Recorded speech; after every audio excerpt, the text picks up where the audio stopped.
বাহ, খুব ভালো একটা মুহূর্ত। আমি সরি, আমি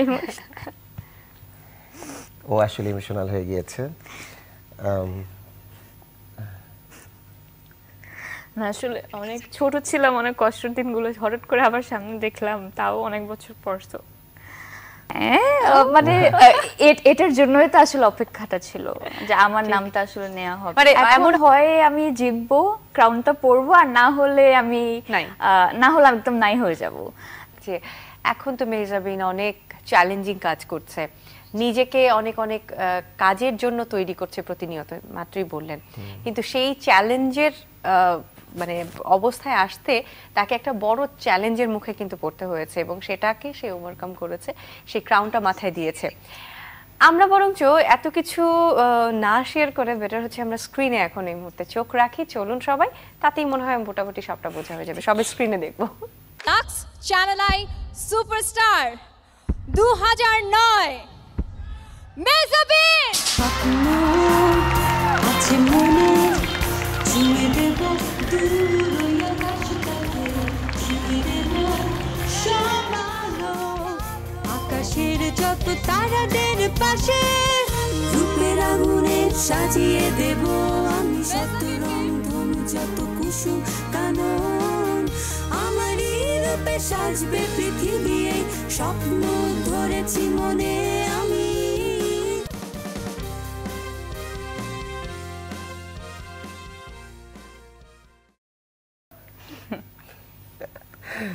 বাহ, খুব ভালো একটা মুহূর্ত। আমি সরি, আমি ও আসলে ইমোশনাল হয়ে গিয়েছে।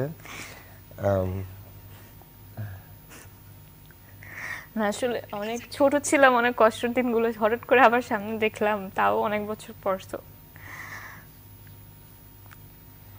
এটা আসলে খুশির এটা তো আনন্দের, এটা ভীষণ আনন্দের, এবং এটা সাফল্য, আপনার সফলতা। Thank you. এবং মানে দু চোখ বেরিয়ে যে জল গড়াচ্ছে, গাল দুটো ভিজে যাচ্ছে, এটা কিন্তু সেই সফলতার, সেই আনন্দের, এবং আনন্দ অশ্রু। Thank you so much. মানে সাধারণত যেটা হয় যে কাউকে কাঁদতে দেখতে ভালো লাগে না, কিন্তু এক্স্যাক্টলি, মানে আজকের দিনে তো এই কান্নাটা কিন্তু অনেক আনন্দের, ভালো লাগে।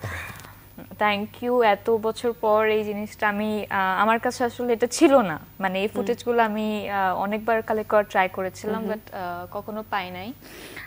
আজকে এত বছর পর দেখার পর আসলে এটা কি আমরা তাহলে নতুন বছরের উপহার হিসেবে দিয়ে দেব আপনাকে? প্লিজ। উপহার পৌঁছে যাবে, অনুষ্ঠানটা শেষ হোক, সাথে সাথে হাতে পৌঁছে যাবে। আচ্ছা, সেই সময়ের যেহেতু কথা আসছে, একটু গলাটাও ভার হয়ে যাচ্ছে, সেই সময়ের মঞ্চের কথাটা একটু শুনি।